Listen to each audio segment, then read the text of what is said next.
Our scripture reading today is from Matthew chapter 6, verses 1 to 4. So Matthew 6, 1 to 4, I encourage you to follow along. Be careful not to practice your righteousness in front of others to be seen by them. If you do, you'll have no reward from your Father in heaven.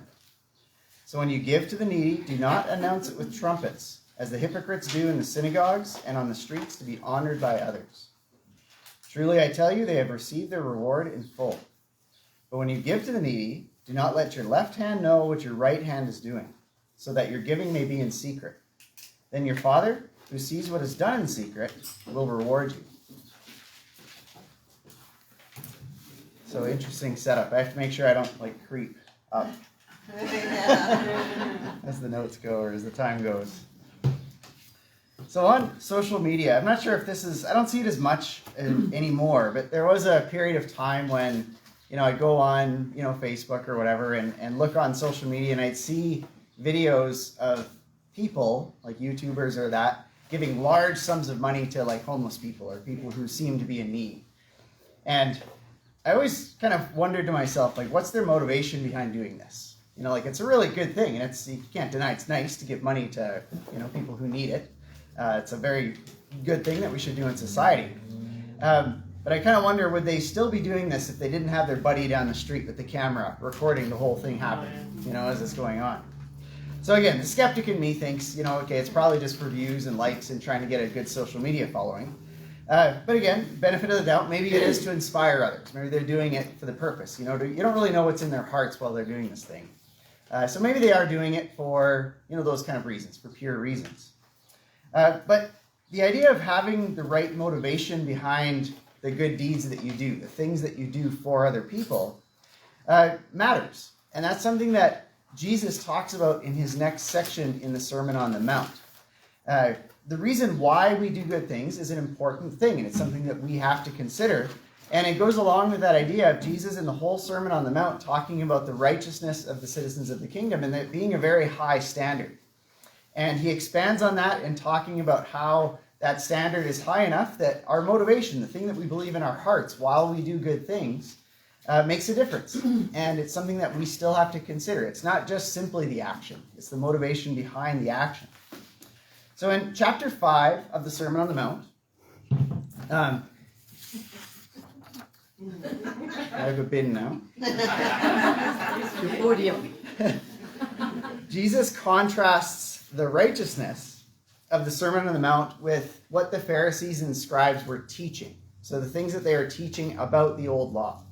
That's what's happening all through chapter 5, is Jesus is talking about how the righteousness, or the Pharisees and the scribes, the teachers of the law, were misinterpreting the old law in a lot of ways. They take part of it and they kind of add something to it, or they misunderstand it and be teaching these things incorrectly to the people.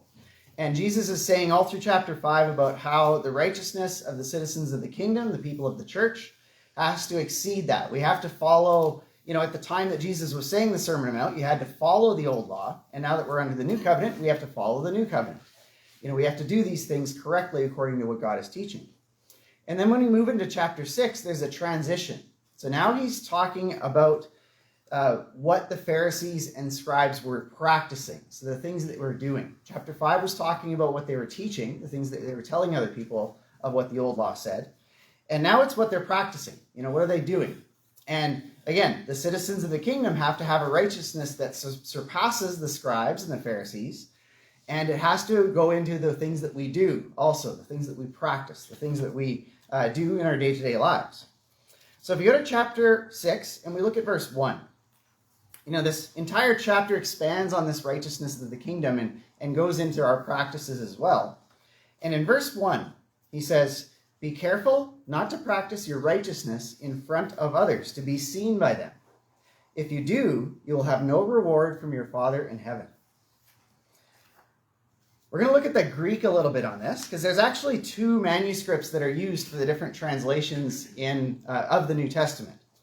If you look at the word righteousness, you practice your righteousness, that word, at least in my version, I'm reading from the NIV in this passage. In the King James Version and the New King James Version, It's translated as alms or charitable deeds. You might see that in some of these other versions. The reason for that is that in some manuscripts of which the King James and the New King James are based, it's the Greek word. I'm going to I wrote this out in phonetic here, so I'm going to read it out. Eleemosyne. So it's EleemosYne.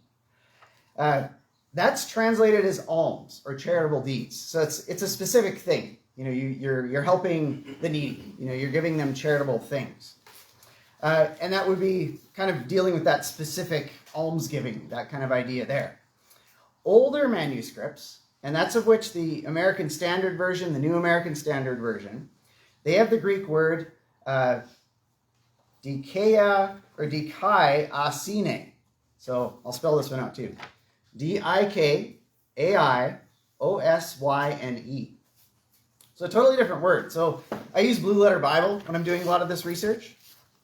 And when I look at the King James Version in the Blue Letter Bible, it has that other word, the eleemosine, however you say that. It's got that word. And then when I switch to versions and I look at the same passage in like the NIV or the New American Standard, it has this other one. It doesn't really have an explanation as to why, but from what I found otherwise in other sources is that it is two different manuscripts that they're pulling these words from. It doesn't change the intent of the passage of what Jesus is saying, but this other one, the dikaiosine, is translated simply as righteousness. So it's a much more general term. And the reason of why this might be the more proper one is it is based on older manuscripts. It might be somebody reading into what Jesus continues to talk on in the passage, and then they attributed that back to this verse.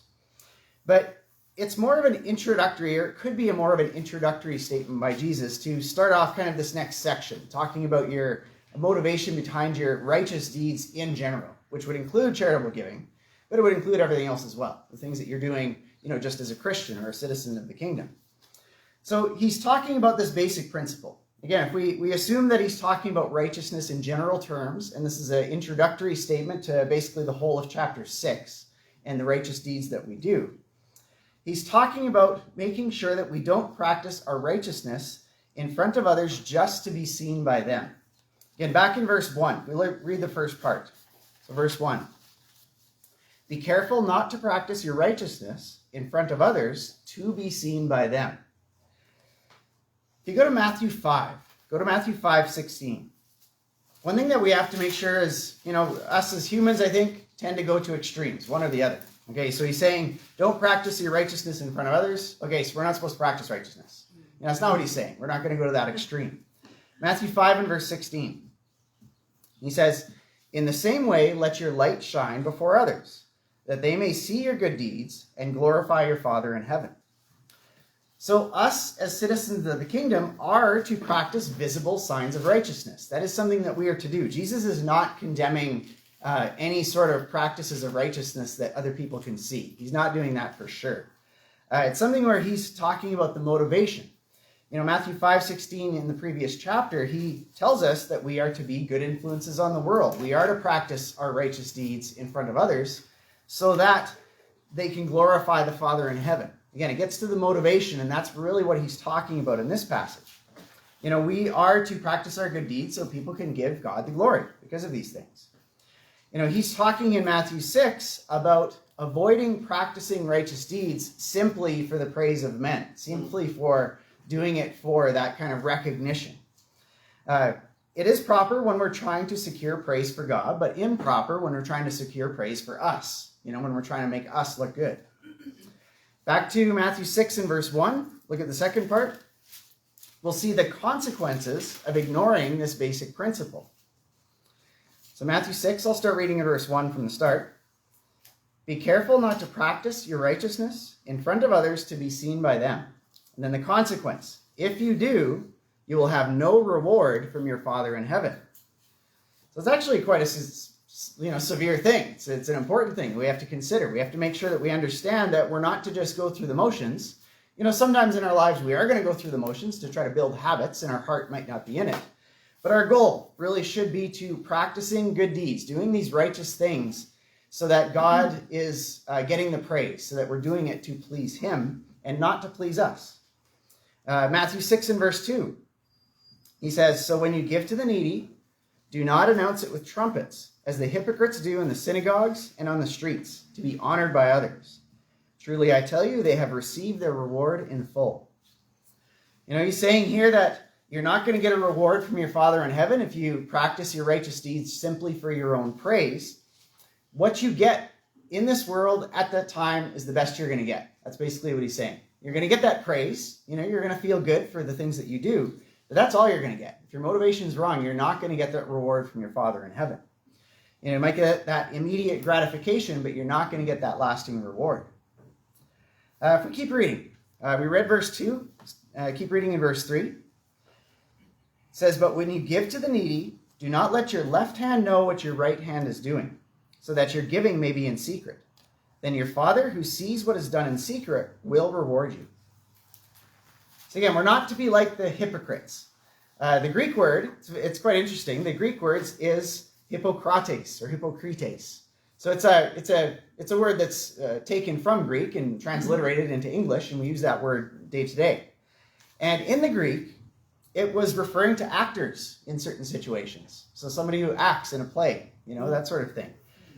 That's the word that they would use. I don't think the actors today would like us calling them hypocrites, but they did in the Greek culture. That's what it was. They're putting on a show, but that's not who they really are. That's not who they are inside. They're just putting on an outward show for what's happening around. And he's telling us to not do that. Make sure that you're not like the hypocrites. You're not just putting on a show for other people. Make sure you have the right motivations. And again, when you do that, you're going to get your reward immediately, but you're not going to get that reward from your Father in heaven. But when you do your good deeds, when you give to the needy, do not let your left hand know what your right hand is doing, so that your giving may be in secret. So kind of an interesting phrase that he uses there, or saying, don't let your left hand know what your right hand is doing. So it really kind of emphasizes that idea of secrecy, of making sure that you're doing it for the right reasons. And it really could involve not only avoiding the praise of others, but self-praise as well. That could be another motivation. You could be doing it so you can get that praise from other people around you, but it might be just doing to please yourself. Just really, I'm such a good person, and kind of building yourself up because you're doing these things. It's that idea of there's nothing wrong about feeling good about helping others. There's nothing wrong about getting praise about helping other people. But the only thing that is incorrect here is your motivation behind it. You have to be pure with yourself and understanding why you're doing these things. If you go to Acts chapter 2, we'll look at a couple of examples. Again, the same way that Jesus was not condemning righteous deeds being done in front of other people, because we are to do that. We are to be lights of the world. We're to be a good influence on the world for the purpose of glorifying God and making sure that he gets the praise in all of this. And then when he narrows it down to giving to the needy, narrowing it down to giving to the people that need help, again, that motivation matters, but we are still to do this. And we are still to do it, and it's okay to be recognized by other people while we're doing it. Acts chapter 2, verses 44 and 45. This is right after the New Testament church was instituted, and this is what the believers did when they were recognized that they were citizens of the kingdom. They were part of the church. So Acts 2, starting in verse 44. All the believers were together and had everything in common. They sold property and possessions to give to anyone who had a need. So this public giving occurred a lot in the New Testament, in the church. This is something that they did. They didn't have, we have social programs in our society today, really organized things that a lot of people can access. At that time, they didn't have a lot of those sort of programs. There was a lot of kind of social, helpful things that people in need might have access to. So they did it themselves. They're a group of Christians, group of the church, members of the church. So they gathered together. They had everything in common. They sold property and possessions and gave to anyone who had a need. So they helped each other out, the people who needed this help. And it was done in a recognizable way. People saw it. They understand. They saw this was happening. So Jesus is not condemning giving to the needy. He's not condemning helping other people. You go to Acts 5, and we'll look at verses 1 to 5. This is one excerpt from a whole example. that deals with this idea of giving with the wrong motives. Jesus in his Sermon on the Mount is condemning giving, having that spirit of giving, which is really just for the purpose of getting publicity, for getting that fame, getting that praise of others. Acts 5, we'll read verses 1 to 5. This is one example of somebody who was giving for the wrong motives and the consequence of this. So Acts 5, starting in verse 1. Now a man named Ananias, together with his wife Sapphira, also sold a piece of property. With his wife's full knowledge, he kept back part of the money for himself, but brought the rest and put it at the apostles' feet. Then Peter said, Ananias, how is it that Satan has so filled your heart that you have lied to the Holy Spirit and have kept for yourself some of the money you received for the land? Didn't it belong to you before it was sold? And after it was sold, wasn't the money at your disposal? What made you think of doing such a thing? You have not lied just to human beings, but to God. When Ananias heard this, he fell down and died. And great fear seized all who heard what had happened. So here we have, again, that same concept we read about in Acts chapter 2, where everybody was selling their possessions, or a lot of people were selling their possessions. They were helping and giving to the needy. And that's what Ananias and Sapphira were doing. So again, they're doing a good thing. They sold their property and they're giving this money to help the needy. So in itself, that is something that's noble. It's a good thing that they're doing. But we can see that the righteousness of the kingdom includes your motives behind that giving. What Ananias and Sapphira did is they lied about the full value of this property. They said, okay, yeah, it's worth this much, when actually they're holding a little back for themselves. And again, for the praise of men. They wanted to do what everybody else was doing. They're trying to get that praise to say, yeah, we're just as helpful and holy as everybody else. And, if you keep reading, we just read the first part of this account, but if you keep reading, Ananias fell down and died. Then his wife comes in, she tells exactly the same lie, and she falls down and dies too. She got that same consequence of this action, this negative action. So it's kind of interesting. It shows, they were giving, and that's a good thing. But that motivation matters just as much to God. They were seeking praise, and they were punished for it. They died for it immediately because of this. So it really shows that our motivation does matter behind this.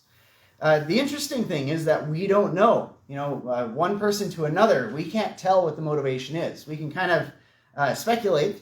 Again, when I'm watching those videos of, these YouTubers coming in and giving money to the homeless people, I'm skeptical. I kind of suspect. I'm like, yeah, I don't think they're really doing it because they really are doing it for pure motives. They're trying to get likes. They're trying to get viewers to their page, or their YouTube page, or whatever it is. But that's, again, my skeptic. Maybe they do have pure motives. We don't know.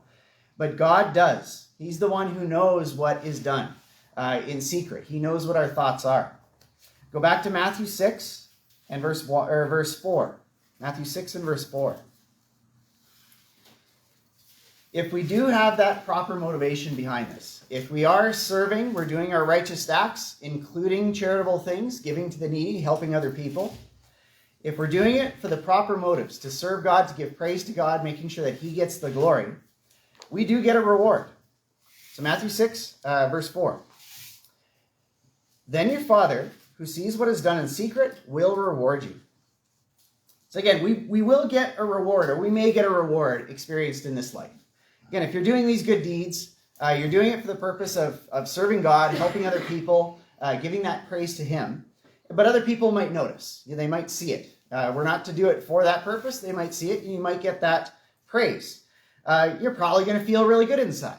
You're probably going to feel good because you're doing these things. And none of that's bad. None of that's wrong. God is going to bless you in this life for the things that you do in obedience to Him. But we are going to get a reward for sure at the end judgment, when we go see Him. This is something that He is going to reward us if we have this proper motivation behind our giving. If we go to another passage, if we go to 1 Timothy chapter 6, we'll read verses 17 to 19.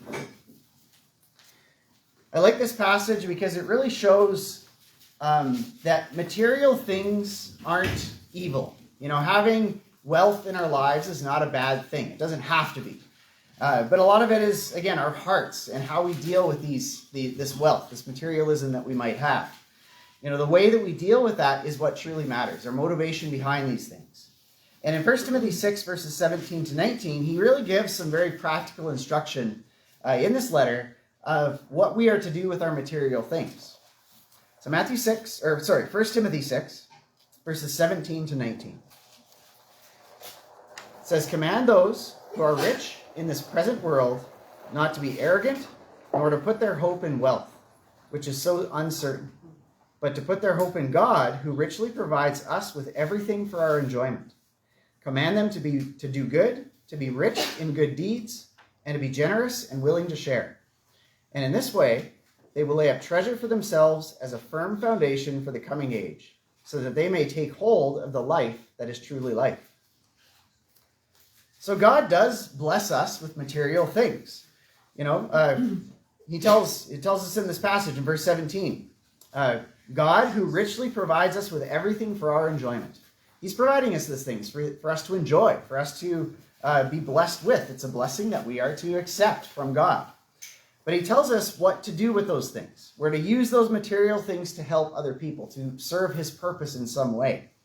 God wants us to give with the right hearts. The motivation does matter. And we are to give because we want to please God and not just for the praise of others or yourself. And again, this is something that is very personal. God knows what we do in secret. God knows what we do. He knows what our motivations are behind things.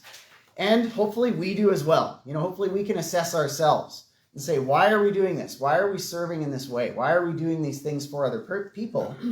And we are to check ourselves to make sure that we are doing it for the right motives, doing it to serve God. And we're not just simply doing it for the praise of other people. That's one thing I think social media has really done a lot for kind of going down that, path of doing things just for the praise of other people. You're posting all of these things for other people so that they can see them and you can get likes, you can get praise. It kind of goes to that motivation. And we have to make sure we don't fall into that trap. We have to make sure that we don't fall into this trap of just simply doing things to please ourselves or to please other people. We are doing them to please God and to bring that praise to him so that people can recognize we are Christians. We are the light of the world. We are to be that good influence on the world. So check yourself. Make sure that you understand what your motivation is behind doing these things that you do to help other people. Again, people aren't going to see, they're going to just see that you're doing good things to help other people, and that's great. That's something that we should do. But you yourself should understand that you're doing these things to please God and to do these things to bring that glory to him. The next section that we're going to look at next lesson is where Jesus talks about the principle of prayer and how we are to pray as citizens of the kingdom, how we are to pray in the proper way. And I'd like to offer that invitation. If you're not yet somebody who's accepted Jesus on as your Lord, we can show you how to do that in the scriptures. We can explain and see how anybody in the world can accept this gift of salvation from Jesus. We can show you in the scriptures how to do that. That's his, the Bible, I like the description of it being the manual for life, the instruction book for life on how to live your life, how to accept that gift of salvation from him, and we can kind of guide you through that, hopefully. You'd have to read it for yourself to understand how to accept this gift of salvation. And if you're a Christian who's struggling in any way, again, we are here to help. Again, we go back to the scriptures and help you using the scriptures in whatever area you might need if you make your needs known.